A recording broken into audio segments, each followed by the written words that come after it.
Hey, Property Sourcing Hub, how are we doing?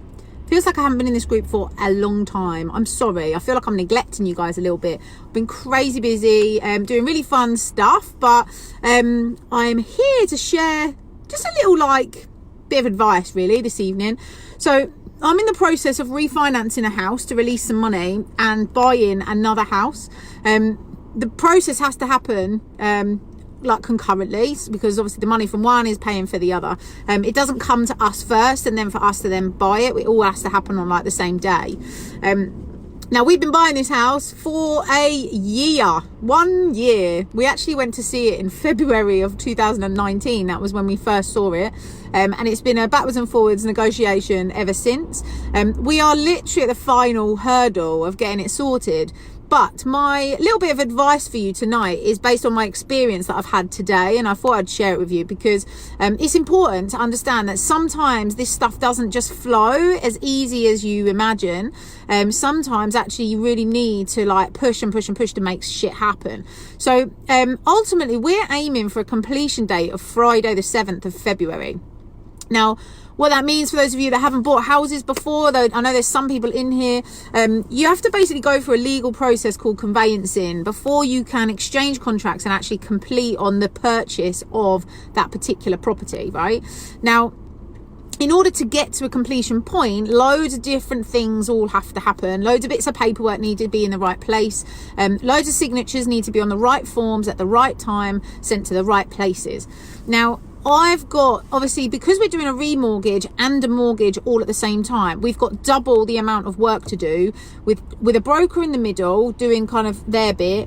We've got it's actually Skipton mortgages on one side and we've got Virgin Money mortgages on the other side. We've then got the vendors obviously selling and moving, and then there's us and we're buying and moving house as well. So off the back of that, we've then got tenants moving into the house that we're moving out of, and the vendors have obviously buying a new house. So they've got their chain, their end.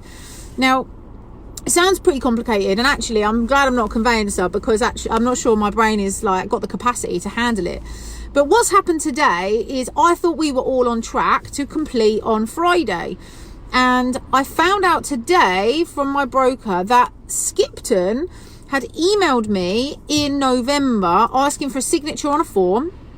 And for some reason that email, that email had gone into my junk and had been marked as a phishing email, which is like a fraud email. So the email had never ever got in front of me. Now that was sent in November. So I had no idea that this form was missing. I had no visibility of it, didn't really know. You don't know what you don't know, right? Well, today we've started to do things like requesting funds, and my solicitors are starting to pull everything together. And we've realised that this form has not been filled in and not been sent back. Now, annoyingly, it's one of those forms that can't be done digitally. It has to be signed and printed and signed and posted back, which is super annoying in 2020, but hey. So that has basically scuppered the whole completion date for Friday, which I'm devastated about. I genuinely am devastated about it. I thought we were buying our new house on Friday and we were going to be celebrating. It's not ruined the deal. It can still happen, and it will probably happen Monday now instead.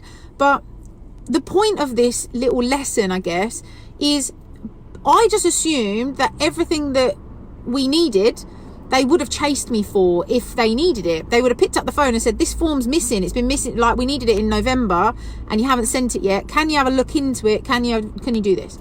Ultimately, your deal doesn't matter to anybody else as much as it matters to you.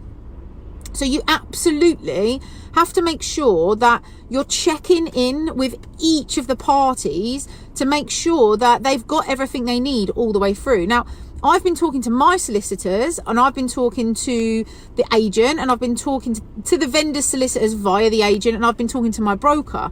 But the only party I haven't been talking to is the solicitors that are doing the refinance on our existing property. And that was a mistake. I just was dealing with my purchase solicitors instead of both sets of solicitors. Had I been dealing with both sets of solicitors, I'd have known that actually they hadn't started to work on the file yet because that form wasn't in their hands. And it's not really their fault, because I guess they didn't know that I didn't know. But what's frustrating about it is if someone had just picked up the phone to me in December and said, we sent you an email and no, it doesn't seem to have got to you, or even called the broker or communicated to us in some way, shape or form, we could have dealt with this weeks ago and it wouldn't have delayed the completion. So my advice really is to make sure that when you're going through this process of conveyancing, there's so many moving parts to it. There's so much juggling that has to go on. You need to sign all the right forms at the right time. You have to have them witnessed. And actually, like my signature had to be witnessed by one person that wasn't a family member. And obviously today I'm in the middle of the day. People that have got normal jobs obviously aren't available before 5 o'clock. So I've had to find a friend who works for herself that I can go to her house, get her to sign it. But then also my husband's signature needs to be witnessed by a totally different human being. It can't be the same one. So I've had to run around and find another human that can witness and sign, that isn't at work, is available now, and can do it all before 5 o'clock when the paperwork had to go into the post. So I guess what I'm saying is, if you keep your foot on the ball all the way through, if you stay in touch with every single party all the way through, then you will be able to, I guess, recognise when these things are going to happen. For me, it was definitely an oversight, I have to admit, you know, and I guess the lesson here for me is that I won't do that again, ever. But you know what, it's happening, it's all moved forward. I made the post, which was a 5 o'clock deadline. The papers are where they need to be now. We won't complete on Friday, or it's super unlikely that we'll complete on Friday, which is an absolute travesty. I'm heartbroken. But we will complete. It will happen, so that's cool. It will just happen a few days later than planned. And do you know what? Everything works out exactly as it's meant to in life. So maybe there's a reason for that. We'll figure out what that is at some point in the future, I guess. But yeah, the lesson here is make sure when you're buying, selling, refinancing or anything like that, is that you're in touch with all of the moving parts and that you take responsibility for yourself and don't rely on other people like brokers and solicitors and things like that to remind you if things are missing, because actually it's totally your responsibility. Have a lovely evening, whatever you're up to this evening. I'm actually going to take an evening of nothingness tonight. I've got Mastermind tomorrow, which I'm super excited about, hanging out with the Cogito Wealth Masterminders. Those are the guys that are on our 13-month program. And we're doing some fun stuff tomorrow, which I'm excited to do. So yeah, I think tonight I'm just going to chill out. I haven't actually had a day off in about, well, I don't even know how many days, a lot of days. I'm feeling it, I have to say. So I'm going to like hang out and do nothing tonight. Whatever you're up to this evening, I hope it's either fun or profitable. Have a good one, and I'll catch up with you later. Mwah! Bye.